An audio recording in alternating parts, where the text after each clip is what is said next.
ASMR art fans. Today I wanted to show you my ceramics collection.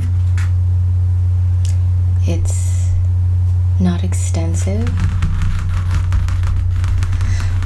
but it shows you quite a few of my most favorite works that I've been creating for the past 12 years. When I tell people that I'm an artist, there is one word that I put in front of artist that distinguishes me from other types of artists, and that is ceramic artist.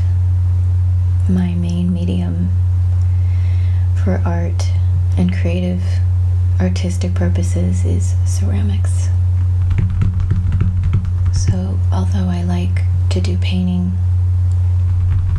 and I like to do sculptures and I love photography, ceramics is my favorite of all the artistic crafts. This first silly piece is the first piece I ever made.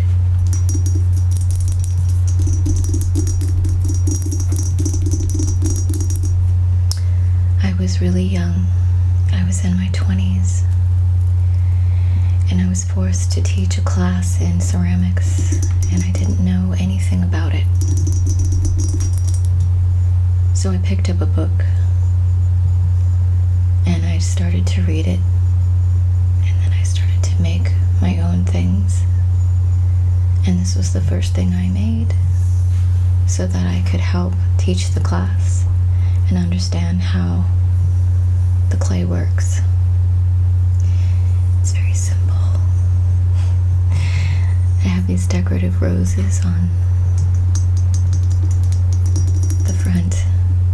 It's a vase.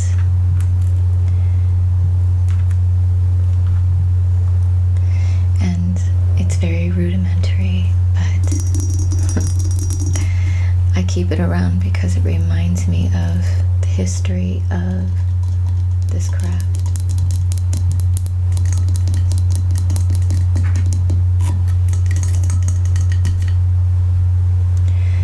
This piece is also a vase, but it's more abstract. The inside is hollow, and this is hollow. And I love this piece. I love the way the glaze is. The only thing I don't like about this piece is that this unfortunately separated and wasn't supposed to originally be like this. It was supposed to be attached. I'll show you the back side.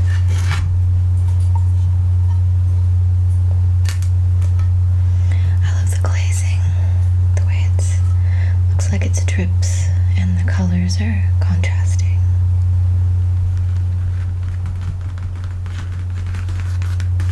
Of course, when a person first starts ceramics, they're very eager to go on the wheel and do everything they can on the wheel.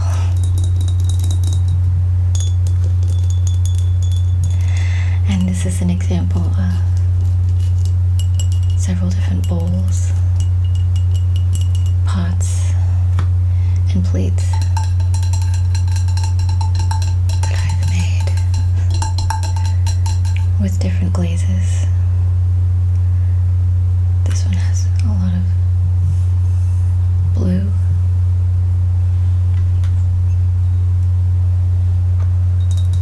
Stripes, swirls, appliques, crackle finish,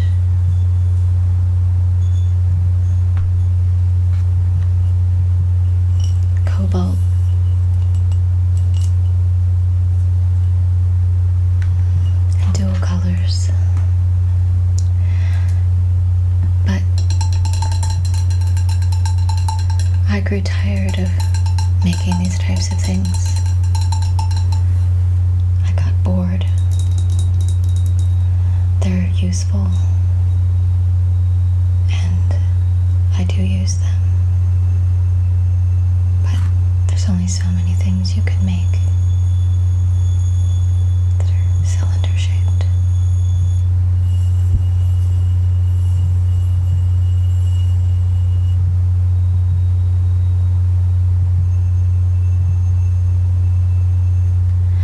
So I decided to turn my skills to another type of ceramic building.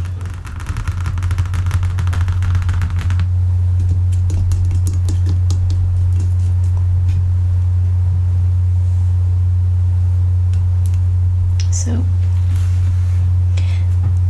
I was looking for some inspiration for things to make, and I came across this in a ceramics book.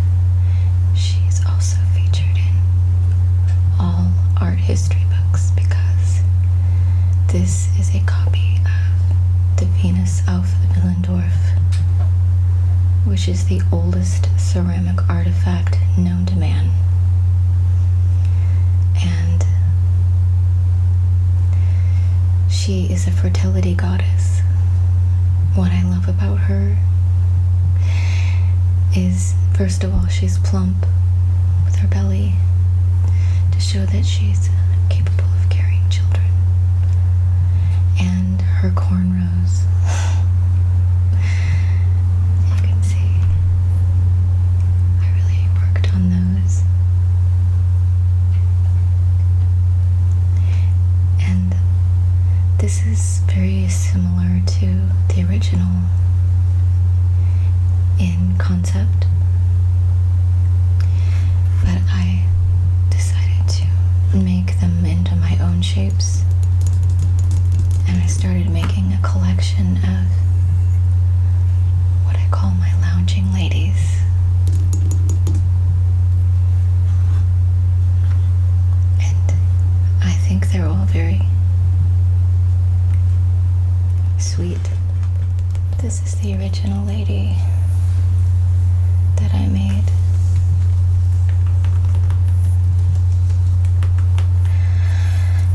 I glazed her green, and I gave her away as a gift to someone that I really cared about.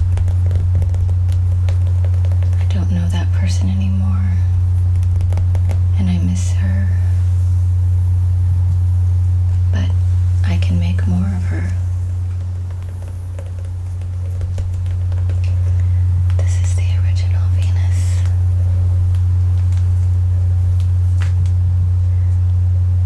You see, she looks very similar to mine.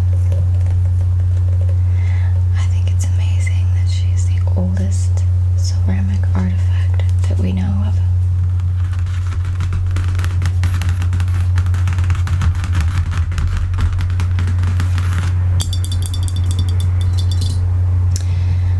This style that I gravitated towards is called hand building.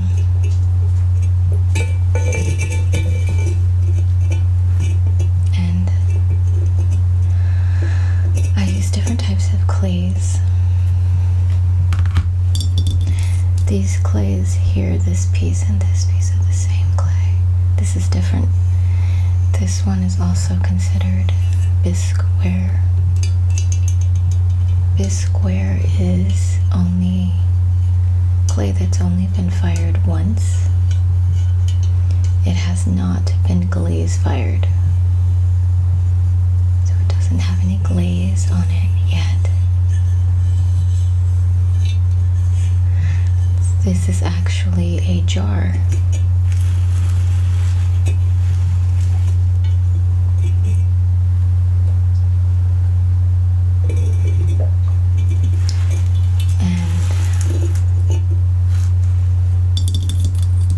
This is the lioness head.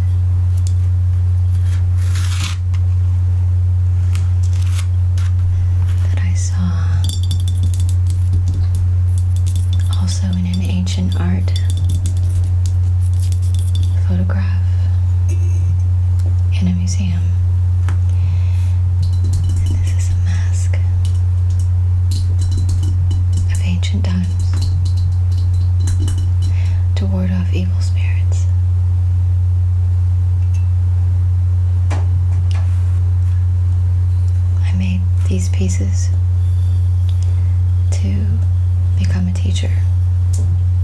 They were part of my portfolio to show that I had completed enough units in ceramics and that I had honed my craft. As you can see, again, this is the original, and it's called a grotesque mask, found on the modern-day Capo San Marco, and it's now in the British Museum in London, the original. I think I did a good replication.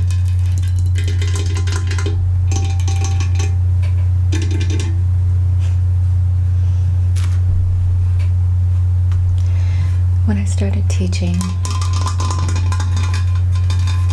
ceramics as a certified teacher, I wanted to give them a lesson plan of creating coiled pots.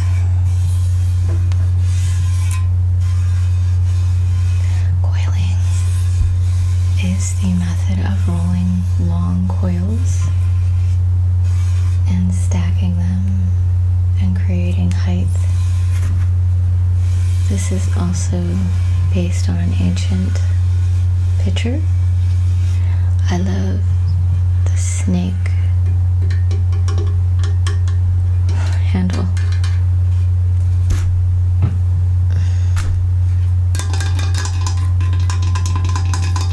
Again, this is a piece that hasn't been glazed yet. Bisqueware that isn't glazed is very fragile. It can break easier than glazed ceramics.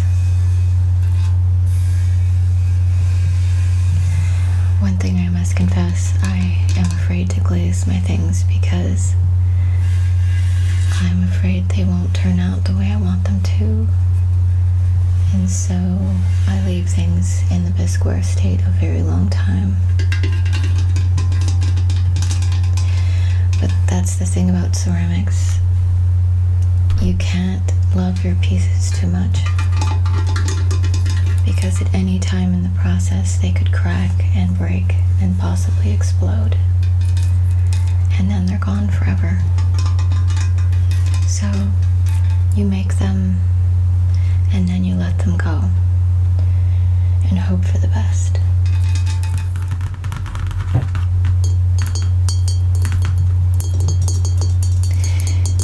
Here's a collection of some of my pictures that I've made. Again, some of these were made as requirements for becoming a teacher. This was made with clay and then added an iron oxide painted on with a brush. This is an exact copy of an ancient picture. This is a picture that I saw from a hair salon. And I wanted to make this picture. I like the shape. I don't like the glaze color. I think it makes it look muddy. But you can see here the crack. That's what I was talking about. With, you never know at what stage this could happen. There's one in the back as well you can't see. But this wasn't like this in the bisqueware stage. It happened in the glazeware stage. And this is just a simple picture that I made. I like that it has texture. It's like a pebbly surface.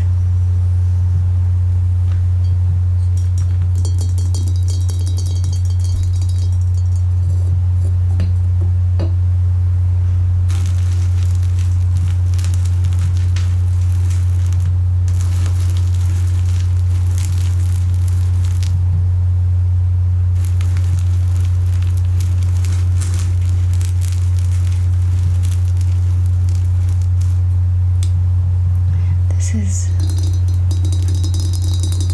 one of my finest pieces. It's a teapot, and this piece practically made itself. When I made it, my hands and my arms tingled, and I made it very quickly, almost as though it was telling me how to make it.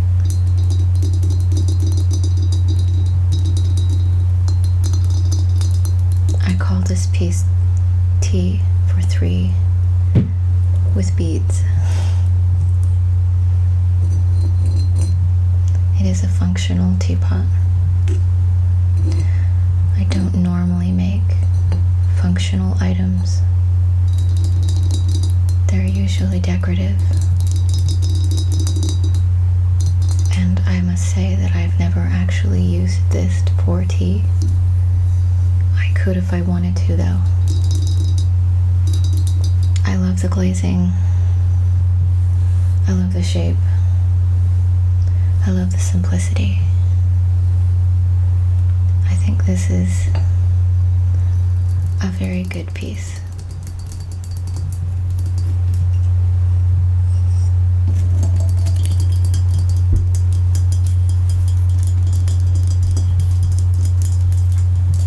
And then last, these two things I want to show you are also teapots. Their tails are removable, and the inside is hollow. The mouth is also open, so they are technically useful.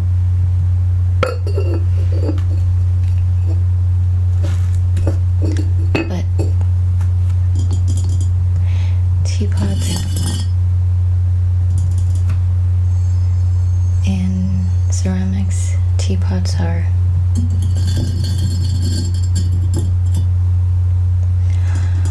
an entire genre of art form. And while teapots are supposed to be, in theory, useful, a lot of teapots made in the ceramic art world are not. They're just crazy, strange, made out of all kinds of clays and glazes and shapes to be as wacky as the artist wants them to be. Again, I found inspiration from these from somewhere else. I saw these in a magazine. They were meant to go outside, but I made them into teapots. And I think they're quite nice. This is actually paint. This isn't glaze. It's acrylic paint on top of a very simple brown glaze, if I even glazed it at all. It has been double fired, but I'm not sure I glazed it. I wanted to paint my own colors onto the birds. I wanted them to be different colored. So, I hope you've enjoyed my collection.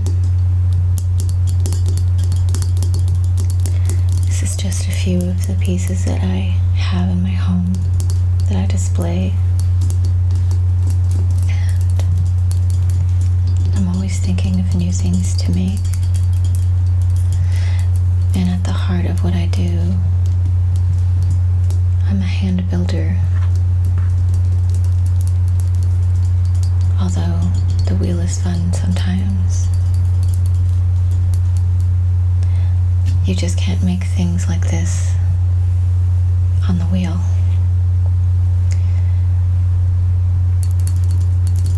Thanks for watching.